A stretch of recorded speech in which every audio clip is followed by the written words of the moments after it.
Since Confederation in 1867, two parties have really grabbed the narrative in Canadian politics: the Liberals and the Conservatives. However, they weren't always called Conservatives. So I thought about a week or two ago that it'd be very cool to start a series about the entire history of people who identified themselves as Conservatives throughout Canada, and the election results of those said people who identified themselves as Conservatives. So I did, and this is episode 4. We're going to be going from right around the start of World War II to about the 1960s. So this is going to be really interesting, I guarantee. So please like the video. So as we were getting on to, there's this new leader of the Conservative Party, and his name is Robert Mannion. However, he's not leading the Conservative Party, he's actually leading the National Government Party. Does this make a difference? Well, your answer is no. It's still a Conservative Party, made up of people who lean to the right politically, which is, it uses blue as its political color. So it is still a Conservative Party, just under a new name. And it's led by, of course, Robert Mannion, who runs in the seat of Fort William and loses that seat. In fact, they don't gain any seats, nor do they lose. They stay at 39, while William Lyon Mackenzie King and J.S. Woodsworth of the Cooperative Commonwealth Federation Party both go up. The Social Credit Party, which was founded in the last election, rebranded its name temporarily to the New Democracy Party, and they ended up losing a little bit of seats. So right after this election, they went back to being called the Social Credit Party.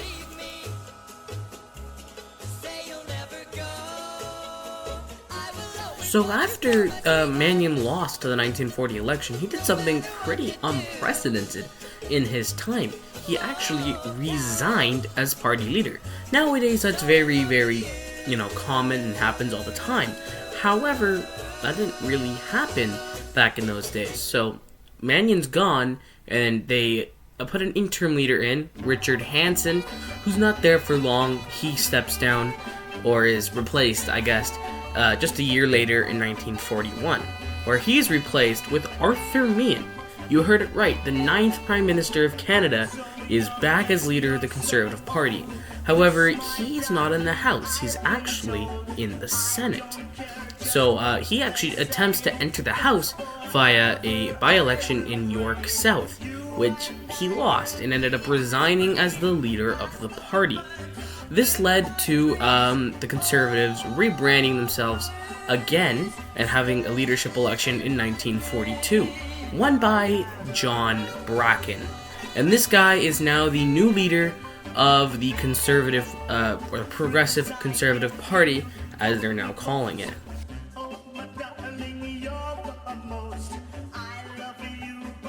The 1945 election actually is, I guess, if you look at the amount of parties that won seats, the most diverse in Canadian history, because 6 parties won seats in the 1945 election.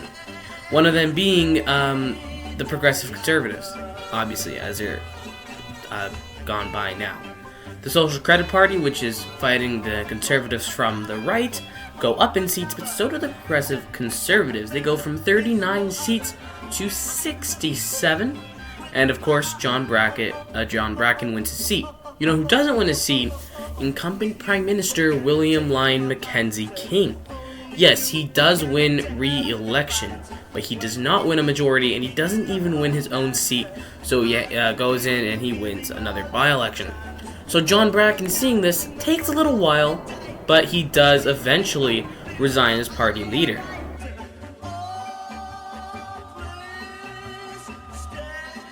So it's 1948 now when John Bracken retires, and he's replaced with Premier George A. Drew. Now I say Premier because he served as the Premier of Ontario during World War II. So that's what he got going for him. So he's now running in the 1949 election against Louis St. Laurent, a very popular liberal leader. You know, the liberals, the ones who just won World War II. So they are very, very, very popular.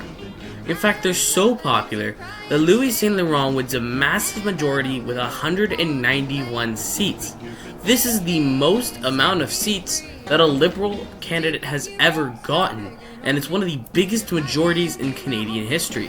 So of course, the Progressive Conservatives do lose a little bit of support. They go from 65 seats down to 41. 1953 is the next election to be held. Not to brag, it's held on my birthday. But the Louis Saint Laurent faction and the Liberals are starting to bleed out support. Louis Saint Laurent would never be as popular as he was in 1949. So George A. Drew and Solon Earl as well from the Social Credit Party, they go up in seats. Now the Progressive Conservatives, they go from 41 to 51. And the Social Credit Party goes from 10 to 15. And George A. Drew senses, you know what, it's probably time for a change. So they get a new, really popular and young-ish, younger than Louis Saint Laurent is, as the leader of the new Progressive Conservative Party, and he's gonna shake up the rest of the lifespan of the Progressive Conservatives. Definitely gonna shake up the next election, the next decade of elections, and decade of politics in Canadian politics.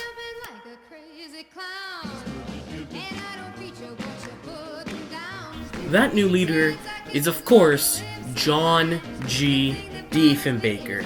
He's a very popular guy, and he's younger than Louis Saint Laurent, right? So Louis Saint Laurent, he's goes around this world tour, hasn't been done before by prime ministers, and he comes back as this old, tired grandfather, which he was, right? In 1957, he's 75 years old.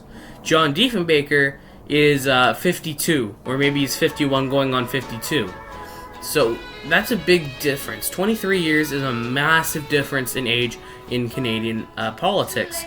And the Liberals are going to feel this. Diefenbaker, with his massive popularity, goes from 51 seats to 112. And Louis Saint Laurent goes down from 169 to 105. That's a difference of 7 seats. It's the closest election in Canadian history up to this point. May I preface. So Louis Saint Laurent, technically, nothing is stopping him from going in a coalition with Major James Caldwell and the Cooperative Commonwealth Federation, but he doesn't do it because, he hated the job. He was secretly hoping that he had lost this election. That's a sensible thing, right? Hoping you lose an election instead of, just a thought, resigning. No, he wanted to lose, but he didn't lose by much. He's a horrible loser, I guess. And Diefenbaker becomes prime minister, and Louis Saint Laurent retires in January of 1958. He's really excited to go back to his law. He's very happy to not be a politician anymore, and he gets replaced with Lester B. Pearson. Diefenbaker sees this as a very good time to win another mandate. Right, so the last election was in 1957. Pearson becomes leader in January 1958, and this is in March 1958, this election. So Diefenbaker's like, I could probably get a good majority out of this, and he does. He wins 96 extra seats and goes from 112 seats to 208. It's not the most amount of seats that any federal party has gotten, but it is the largest seat share in Canadian history. Let's see, how much did he win? He won 78.5% of the seats in Parliament. And in fact, his majority is so stoningly big that the Social Credit Party lose all 19 of their seats. The Cooperative Commonwealth Federation, led by Major James Caldwell, goes from 25 seats to 8. And the Liberal Party loses 57 seats. That's actually really insane. John Diefenbaker wins a massive majority, and it's hard to understate how big this majority is. However, in the next 4 years that he's been elected to, it's quite controversial, like the canceling of the arrow, something I want to make a video on. The United States is sending missiles into Canada so that we can shoot from the United States from us, because we have we're really close to Russia. But Diefenbaker's like, no, I don't want to do this. So that wasn't a good idea.